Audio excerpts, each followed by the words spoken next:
Vamos a calcular ahora la fuerza por unidad de superficie o fuerza unitaria entre dos planos cargados, paralelos, situados en el vacío, uno de ellos con una densidad superficial de carga más sigma y el otro con menos sigma.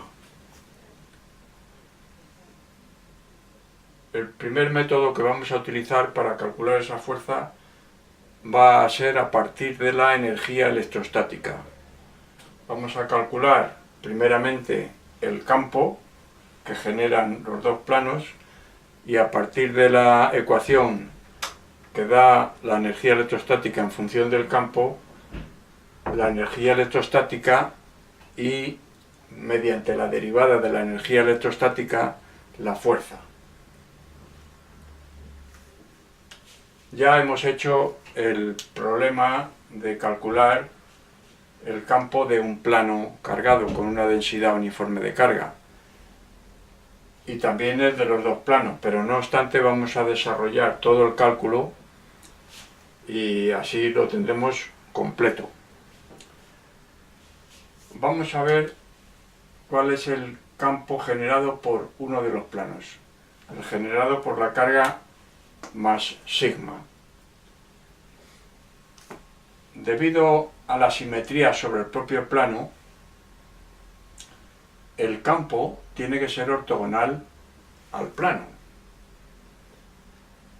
No puede tener pendiente en un sentido o en otro respecto de la normal, porque si nosotros giramos el plano sobre sí mismo, es un plano ilimitado, estamos hablando de planos sin límites, el plano sigue siendo el mismo y sin embargo cambiaría el campo. Pues la única alternativa es que el campo sea ortogonal. Por simetría también respecto del propio plano, tiene que tener distinto sentido a ambos lados del plano. Si yo hago un giro sobre un eje vertical, un giro de 180 grados del plano, entonces naturalmente el plano sigue siendo el mismo y sin embargo, si no tuvieran distinto sentido, cambiaría el sentido del campo. Entonces no habría simetría.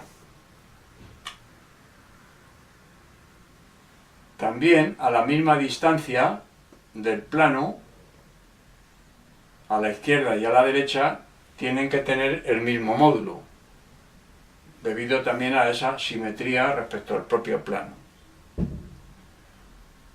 Bueno, pues con todos esos condicionantes vamos a calcular el campo aplicando la ley de Gauss a una gaussiana que será un prisma con las bases de área unidad y paralelas al plano, y las caras laterales del prisma de esa gaussiana serán ortogonales al plano. Entonces el flujo sobre esta gaussiana será el módulo del campo es 1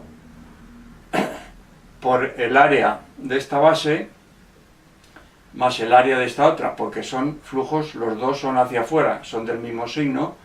Como las áreas eran unidad, pues será S1 por 2. Y por ser ortogonales es directamente el módulo por el área de la base. Por ser ortogonales a la base. Sobre las caras laterales no hay flujo, puesto que como el campo es paralelo a las caras laterales, que también son ortogonales al plano, entonces no hay flujo, flujo cero sobre las caras laterales. Este será el flujo total, que será igual a la carga encerrada, como el área es unidad, el área encerrada pues será igual a sigma partido por epsilon sub 0. Estamos en el vacío, la carga la suponemos situada en el vacío, las cargas de ambos planos. Entonces el módulo es 1 del campo generado por el plano 1 es igual a sigma partido por 2 epsilon sub 0. Luego el módulo es constante en todo el espacio. Depende del valor de sigma únicamente y naturalmente de otra constante que es epsilon sub 0. Eso también se puede ver teniendo en cuenta que si yo cojo otra gaussiana con una longitud entre bases mayor, pues me va a aparecer justamente la misma ecuación, porque como el flujo sobre las caras laterales es nulo, pues el flujo este va a ser sobre las bases que son las mismas, aunque a mayor distancia del plano. Luego entonces sigue siendo el módulo constante en todo el espacio. Lo que cambia naturalmente es el sentido, si estamos a la parte izquierda o estamos a la parte derecha. El S1 y el S2, y el S1 de la derecha del plano va hacia la derecha y el de la izquierda del plano va hacia la izquierda. ¿Por qué? Porque naturalmente son hacia afuera, los campos están dirigidos hacia afuera de la carga porque es positiva. Otra cosa ocurre con el plano de carga negativa, que aunque los campos van a ser iguales en módulo, porque el E2 va a tener la misma ecuación, haríamos exactamente lo mismo, pero lo que cambia son los sentidos, que el campo E2 del plano 2 va dirigido hacia la carga que es negativa en todo el espacio. Luego, entonces, podemos poner aquí que esto es igual también al módulo del campo generado por el plano 2. ¿Qué ocurre fuera de los dos planos? O sea, la parte del espacio que no está entre los dos planos. Pues que como S1 tiene dirección hacia este sentido y el S2 al contrario, se contrarrestan porque son de igual módulo, campo nulo. Y a este otro lado lo mismo, ocurre exactamente igual. Como tienen distintos sentidos, el campo es nulo. Pero dentro, entre los dos planos, los sentidos son los mismos. El sentido de S2 que va hacia la carga negativa y el de S1 que va fuera de la carga positiva coinciden, y aquí lo que obtenemos es un campo E cuyo módulo es la suma de los módulos de los dos campos de los dos planos. Sentido naturalmente va de la carga positiva a la carga negativa. La distancia entre los planos es A. Ahora vamos a calcular la energía electrostática en función del campo, que naturalmente va a estar restringido a la zona interior, puesto que no hay campo fuera de la zona interior, pero lo vamos a restringir más. De cualquier manera, la ecuación que vamos a utilizar para el cálculo de la energía electrostática será,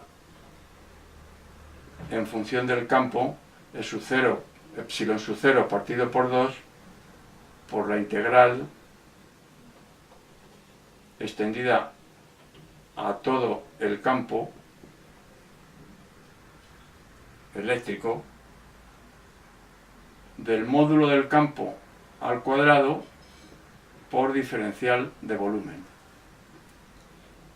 Vamos a restringir el campo a un tubo cuya base es unidad. En los dos planos, las bases de ese tubo o de ese prisma, que será recto, ortogonal, con las caras laterales ortogonales a los dos planos, dentro de ese prisma cuya base tiene un área unidad en los dos planos, es en el que vamos a calcular la energía electrostática. Por lo tanto, la vamos a llamar energía electrostática unitaria y la definimos así: U sub uni, que será igual a epsilon sub 0 partido por 2 por la integral extendida al volumen V que hemos definido así, de base unidad, de E al cuadrado por diferencial de V. Como el módulo E es constante, como ya hemos visto, lo vamos a sacar fuera de la integral y me queda que la U sub uni energía unitaria de ese tubo es igual a epsilon sub 0 partido por 2 por E al cuadrado. E al cuadrado es igual a sigma partido por epsilon sub 0. Si sumamos los dos campos obtenemos esto. Luego vamos a poner aquí sigma al cuadrado partido por epsilon sub 0 al cuadrado. Ya digo que la sacamos fuera del integral por ser el módulo constante. Y ahora la integral de volumen de ese prisma que hemos definido así, pues será el volumen del prisma. Como tiene de área unidad y la longitud es A, o la altura de ese prisma, como queramos llamarle, o del tubo, pues será 1 por A, el volumen. Luego tendremos que esto es igual a sigma cuadrado partido por 2 epsilon sub 0, elimino un epsilon sub 0 por A, al ser el volumen 1 por A. Como vemos, la energía unitaria, o por unidad de superficie del plano, es función lineal de A. La fuerza, como va a tener la dirección de la dimensión A, de la dimensión mínima entre los dos planos, la fuerza unitaria será igual a menos, porque se mantiene la carga, la derivada de la energía unitaria respecto de A. Ahora bien, si nosotros disminuimos A, la diferencial de A es negativa. Le damos a diferencial de A un valor negativo, reducimos el valor de A. Es una contracción de A. Y eso precisamente está en el sentido de la fuerza que hay entre los dos planos. La fuerza de atracción es hacia allá. Si disminuyo A, también hacia allá, con valor negativo, la fuerza sale precisamente en el sentido que tiene que darse, que es hacia el plano con carga negativa. Luego entonces vamos a darle a diferencial de A un valor negativo, con lo cual, si derivamos aquí y damos la diferencial de A al valor negativo, porque esto en definitiva es un cociente de diferenciales, pues me da que la fuerza unitaria, derivando y cambiando el signo, como ya he dicho, en vez de menos va a ser un más, por darle a diferencial de A un valor negativo, va a ser igual a sigma cuadrado partido 2 epsilon sub 0. Bueno, pues este es el valor de la fuerza por unidad de superficie que hemos obtenido a partir de la energía electrostática del sistema. Ahora vamos a hacerlo, pero teniendo en cuenta el campo directamente sobre la carga. Así que borramos esta parte.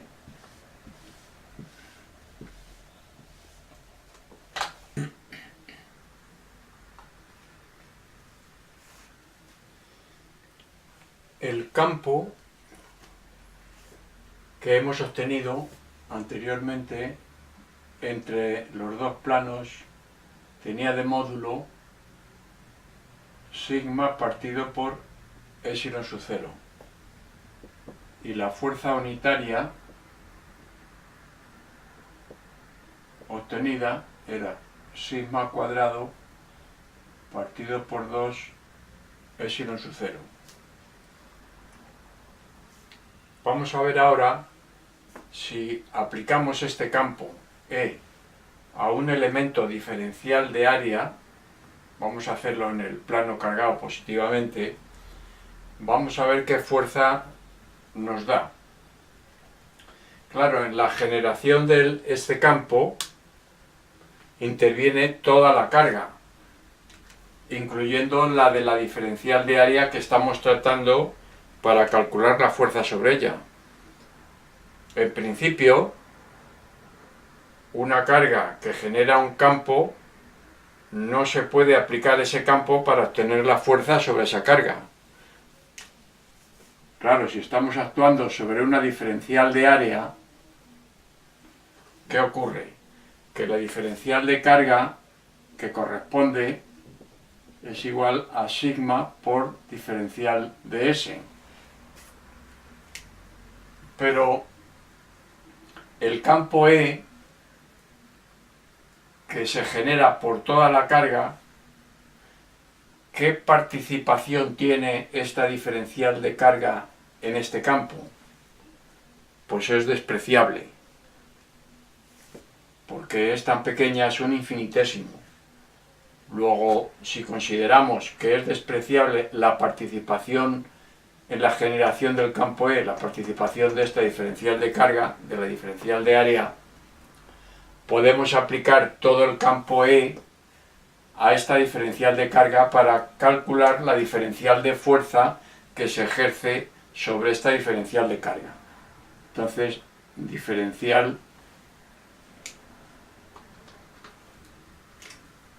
la diferencial de F será igual a la diferencial de Q por el campo E, que será igual a sigma por diferencial de S por sigma partido por epsilon sub 0.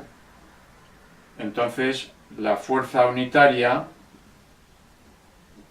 será igual a diferencial de F partido por diferencial de S, que será igual a sigma cuadrado partido por epsilon sub 0. Esto es justamente el doble de lo que obtuvimos anteriormente. Luego aquí hay un error. ¿Cuál es el error? Pues el error viene de considerar, como ya nos pasó cuando hablábamos de la carga superficial de una esfera cargada, de considerar que la carga superficial se aloja en un espesor nulo. Eso nos llevaba a que el campo, y en este caso ocurre lo mismo, cambia de un valor E mayor que 0 a un valor 0 en una transición brusca, o sea que no hay zona de transición, porque estamos considerando que la carga no necesita un espesor para alojarse, lo cual es un error. Vamos a considerar que la carga, en el caso del plano 1, por ejemplo, es el que vamos a estudiar, en el caso del plano 2 sería exactamente igual, lo único que cambia es el signo, pero para todo lo que vamos a hacer va a ser lo mismo. Vamos a considerar que la carga se aloja en un espacio, en una dimensión L, que por muy pequeña que sea, será mayor que 0. Aquí tenemos ampliada una zona del plano 1 con su carga, que le damos la dimensión L, dibujamos el plano medio, que está a L medios de las caras de la carga, en la que se aloja la carga, más sigma, como tenemos aquí, y vamos a ver qué campo interior produce la propia carga. No vamos a considerar el campo E2 del plano 2, vamos a considerar únicamente la carga del plano 1 para ver cómo su propio campo, cómo varía y cómo actúa sobre la propia carga. Para ello vamos a hacer un estudio utilizando la ley de Gauss. Vamos a considerar una gaussiana de dimensión 2x, que será un prisma cuyas bases tienen área unidad. La dimensión es 2x, la distancia entre las bases. Ese prisma será ortogonal al plano medio, alojará una carga Q sub x, y a partir de ahí vamos a ver cómo varía el campo internamente dentro de la carga más sigma. Como antes, como vimos aquí en el estudio del campo generado por un plano, pues las condiciones son muy parecidas en cuanto a que el campo es ortogonal, el campo interior es ortogonal al plano medio o a las caras que limitan la carga. Que el sentido de esos vectores campo a los lados del plano medio son sentidos contrarios, al igual que pasaba aquí, por las mismas razones, por simetría. Que el módulo del campo a la misma distancia, a puntos que estén a la misma distancia del plano medio, tiene que ser igual, también por simetría. Y que, claro, son ortogonales, los vectores de campo son ortogonales al plano medio. Bueno, pues entonces, con esas condiciones, vamos a ver, aplicando la ley de Gauss a esta gaussiana, qué valor nos sale para el campo interno, dentro de la propia carga. Dentro de la gaussiana hay una carga Q sub X que también vamos a calcular. Primeramente, el flujo sobre esa gaussiana, puesto que el campo es paralelo a las caras laterales, sobre esas caras laterales no hay flujo, únicamente se dará sobre las bases, que son de medida de área unidad. Luego entonces tendremos E sub 1x, lo llamamos así porque pertenece al plano 1 y porque va a ser función de x, como ahora veremos. X es la distancia del punto donde estamos calculando el campo. X a ambos lados del plano medio, más x a la derecha, menos x a la izquierda. Bueno, pues E sub 1x por las áreas de las dos bases, como es el flujo, es hacia afuera en las dos bases, se suma, luego será por 2 si son bases unitarias. Ese será el flujo total, puesto que sobre las caras laterales el flujo es 0. Y será igual a la carga encerrada, que llamamos Q sub X, partido por epsilon sub 0. Vamos a ver cuánto vale Q sub X. La carga, densidad de carga superficial o por unidad de superficie es sigma. Si la dividimos por el espesor que tiene, lo que obtendremos será una densidad de carga volumétrica, que vamos a llamar ρ. Ρ será igual a sigma partido por L. El volumen de la gaussiana o del prisma, que hemos definido así, será igual al área de la base, que es 1, por la altura o por la longitud, que es 2x. El prisma está centrado, como se ve aquí, con el plano medio. Luego entonces tendremos que Q sub X será igual a la densidad de carga volumétrica, que es sigma partido por L, por el volumen del prisma, que es 2x, por 1, pues 2x. Luego entonces, si sustituimos aquí Q sub X y despejamos E sub 1x, será igual a sigma, ya sustituyo directamente, partido por L, el 2 con el 2 que va a pasar dividiendo se va a ir por x partido por epsilon sub 0. Eso será el valor del módulo del campo a puntos que están a la distancia x del plano medio de la carga del plano 1. Bueno, pues la ley de variación es la que tenemos aquí dibujada sobre un eje de las x, y tendremos E sub 1x, que será una ley lineal con x, que dará valor E sub 1 en la cara derecha y menos E sub 1 en la cara izquierda, debido al signo de la x. Esto sería el valor del módulo. Bueno, pues entonces vamos a ver si sale E sub 1, naturalmente, en el punto de la cara del plano que limita la carga por el lado derecho. Si le damos a x el valor L medios, lo que tengo sustituyendo aquí será sigma por L medios partido por L por E sin su 0.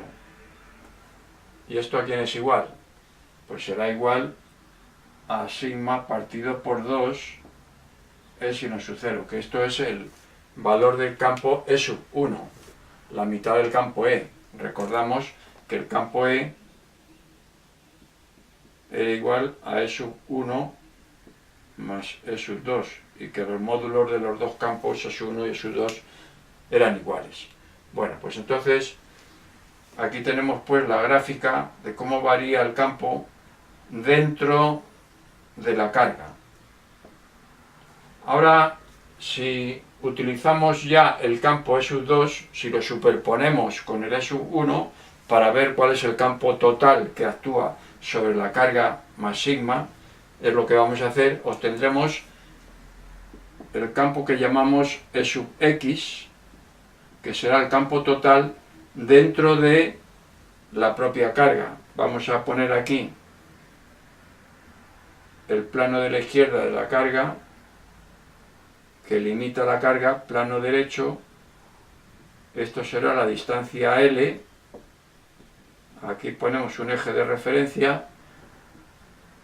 Aquí por la parte de fuera tendremos E sub 1 más E sub 2. Si ponemos el campo E sub 2, que es constante, como ya sabemos, en módulo, y que tiene el sentido y la dirección que estamos dándole aquí, el campo E sub 2, en esta mitad, tiene el mismo sentido que el campo E sub 1x. Luego aquí, aquí se suma directamente, lo que obtengo es el campo E igual a E sub 1 más E sub 2. O sea que el campo E sub x, voy a ponerlo aquí, es E sub 1x más E sub 2. Luego el campo a la derecha, como E sub 1x para L medios es E sub 1, pues será E sub 1 más E sub 2. A la izquierda, que tengo, como aquí tengo menos E sub 1 más E sub 2, que tiene sentido contrario, aquí lo que pasa es que se anula. Aquí tengo campo 0. Y naturalmente la variación es lineal, porque estoy superponiendo un campo lineal con X con otro campo que es constante, que también es lineal. Luego entonces aquí tengo el que he llamado campo E sub x. Bueno, pues este es el campo que hay que utilizar para calcular la fuerza sobre la carga. Los puntos que estén tal que aquí, habrá que utilizar su campo correspondiente, el que le corresponde, y los que estén por aquí, pues los más próximos a la cara de la derecha, casi el campo E, y los que estén a la derecha del todo, el campo E. Luego la variación es lineal, eso es lo que habría que hacer. Podemos hacerlo más brevemente, más rápidamente. Si utilizamos el campo E medios para toda la carga, el resultado es el mismo. Si a toda la carga, a todo el espesor de la carga, le aplicamos el campo E medios, obtenemos el mismo resultado que si aplicamos a cada punto su campo, a cada plano, porque estos serían planos distintos, el campo que le corresponde con esta variación lineal del E sub x.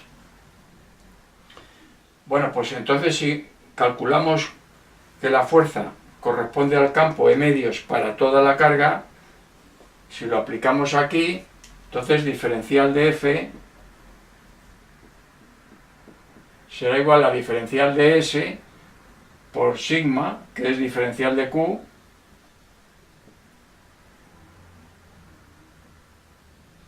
por el campo E medios, que es sigma partido por 2E sin a su 0.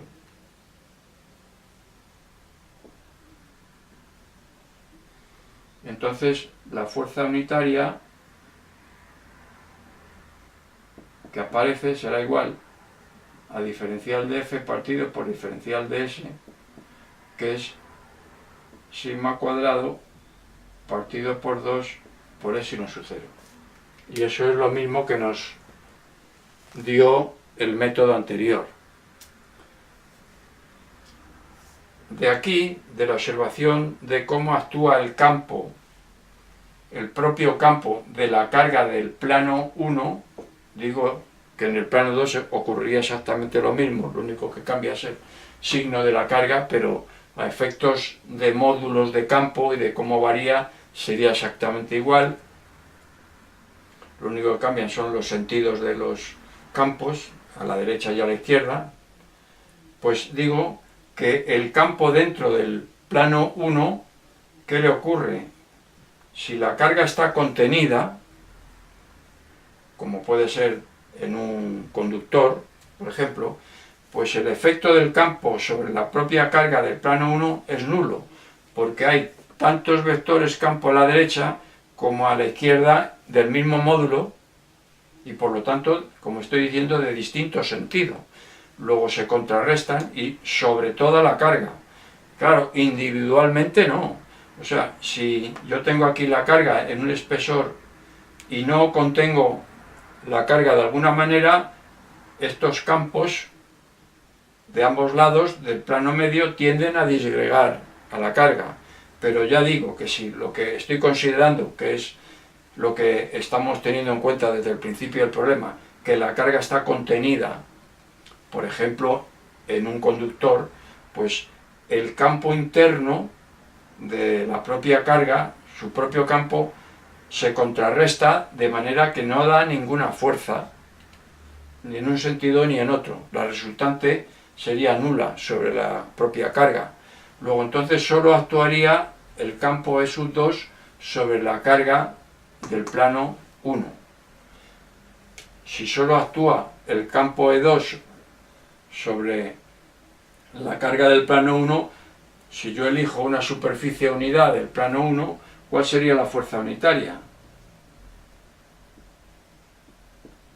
Pues sería igual a la superficie, que es 1, por la densidad superficial de carga, que es sigma. Luego, esa sería la carga. Y la multiplico por el campo E2. Esa sería la fuerza unitaria. Ya estoy aplicando la fuerza a una superficie unidad. Y el campo E2, como estamos viendo, es sigma partido por 2 epsilon sub 0.